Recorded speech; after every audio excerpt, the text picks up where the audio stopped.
রাসূলুল্লাহ সাল্লাল্লাহু তাআলা আলাইহি ওয়াসাল্লামের একটা হাদিসে পাক, এই হাদিসে পাকে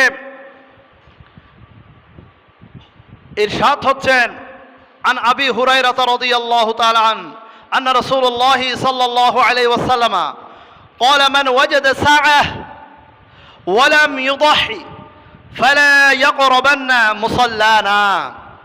হযরত আবু হুরায়রা রাদিয়াল্লাহু তাআলা আনহু থেকে বর্ণিত হাদিস, রাসূলুল্লাহ সাল্লাল্লাহু তাআলা আলাইহি ওয়াসাল্লাম ইরশাদ করেন, যে ব্যক্তি সামর্থ্য থাকা সত্ত্বেও কুরবানি করে না, তাওফিক সামর্থ্য থাকা সত্ত্বেও কুরবানি করে না, সে যেন আমাদের ঈদগাহের ময়দানে না আসে। নাউজুবিল্লাহ।